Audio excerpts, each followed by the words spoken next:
Welcome to the Mental Breakdown. I'm Dr. Berney Wilkinson, and today's question comes from a concerned mom. She wrote, "My son plays competitive soccer and insists on wearing the same socks and sliding shorts every time he plays. This, of course, leads to me having to wash his clothes regularly, including doing so by hand at times. He has even wore them dirty before. Is this normal? I have heard about players who are superstitious, but my son is not usually like this. What should I do?" Well, concerned mom, that's a great question, and it's quite timely. Actually, this past weekend, in Game 6 of the Western Conference Finals for the NBA, Klay Thompson of the Golden State Warriors set a new NBA playoff record by sinking 11 three-point shots in one game. When asked about it afterwards, Klay was noted to say, "I brought my Yoda socks to bring out my Jedi powers." So, as you said, there are a lot of players who are somewhat superstitious and look for these types of things to bring out their best game. Also, back in 1988, you may remember a movie called Bull Durham that came out, starring Kevin Costner and Susan Sarandon. And Kevin Costner's character, Crash, had a wonderful quote in the movie. And he says, and I'm going to quote it here, but it's a little bit racy, but it says, "I told him that a player on a streak has to respect the streak. You know why? Because they don't happen that often. If you believe you are playing well because you are getting laid, or because you're not getting laid, or because you wear women's underwear, then you are." Well, that's a great quote and very fitting for what you're talking about with your son, because there is some truth to the fact that we play well when we follow particular patterns or particular routines. We, as humans in general, we look for patterns in our behaviors and situations. And so when a player finds these kinds of scenarios, these kinds of situations, whether it's what they're wearing or what they do before a game, they do tend to play well. But it's not because of that particular sock or that particular sliding shorts or particular set of behaviors that they do. It's because those routines give them confidence. And the confidence is what they build on to hopefully play at their best. Now, we see this, of course, in some sports much more than we see in other sports. Baseball, for example, many times before a batter will step up to the plate, you'll see him go through a routine or a ritual of sorts, whether he's getting the clay out of his cleats or strapping and restrapping his batting gloves.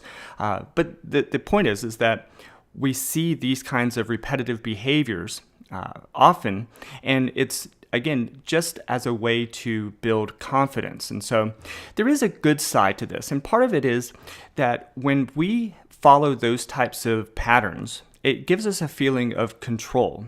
Now, for all of us who've played sports before, we know that once the game starts, once we're on the field or in the game situation, we have relatively little control. Certainly we can control what we do, but in a game like soccer, depending on his age, there's as many as 21 other players on the field, 21 other players of which he has no control. So it gives him a sense of control and that he can use and kind of go into the game with that confidence.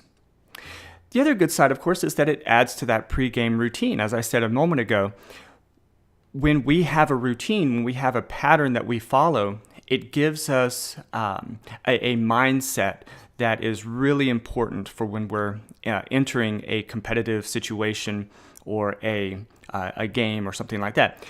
This would work the same in an academic setting. Some students have a set of routines or set of behaviors that they follow before tests or before they sit down to write a paper and those kinds of things. So those routines are so important because, again, it creates that confidence, but it also creates the mindset that's needed to perform well. Now, there is, of course, a bad side to this, and one of the bad sides or one of the consequences of this is what we call an external locus of control. And what that means is that he will foresee himself playing well or not playing well based upon these other clothes, or in your son's situation, these clothes. So if he's not able to wear those socks or those sliding shorts, then he's going to not have the control that he's seeking, and that external locus of control has the potential of him giving away responsibility, or him not taking responsibility or accepting accountability for his own game, his own play, his own performance. So, for example, with your son, if he doesn't have the opportunity to wear his socks or wear the sliding shorts, he may look to blame you or blame someone else because, well, if you had washed them, or if you had remembered them, or if you had done this or that, then I would have had my socks and sliding shorts, and then I could have performed better.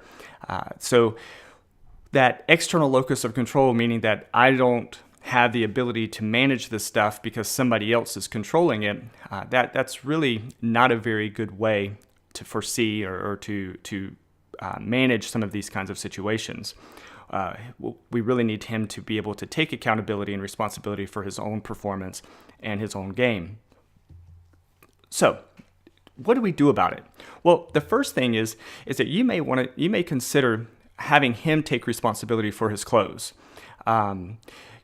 Having him wash them. I don't know. You didn't mention how old he is, but having him to be responsible for washing his clothes, and you reinforcing his performance. Don't talk about necessarily the performance. Oh, you must have had your socks on because I could tell that you played really well, or you really scored a lot of goals, or anything like that. You want to reinforce his performance based upon his play. Don't attach it necessarily to the clothing or anything like that.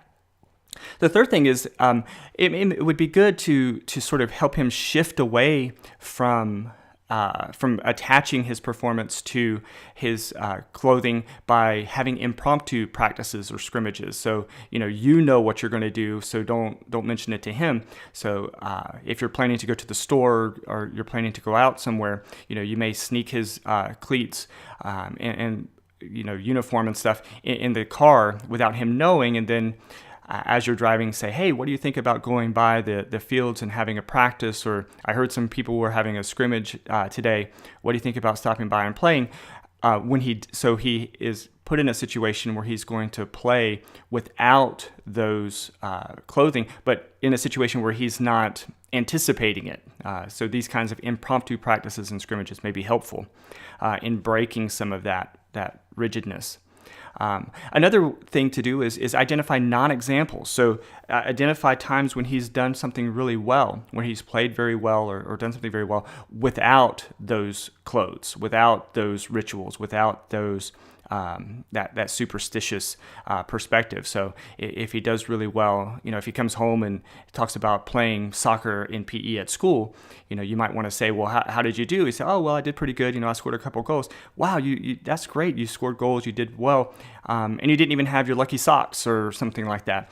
Just identifying those non-examples to connect that he can play well even without those superstitious items. And then finally, support his confidence. Reinforce how well he's doing, how well he's playing, whether he has those things or not. You want to sort of create some opportunities to disconnect him from these clothes and these superstitious type of rituals. So supporting his confidence is going to be important. All right. Well, I hope that's helpful. I really appreciate your question, and if anyone else has any questions, I certainly encourage you to write in, ask them, and we will try to respond as best we can and as timely as we can. So until next time, I'm Dr. Berney, and forget to be afraid.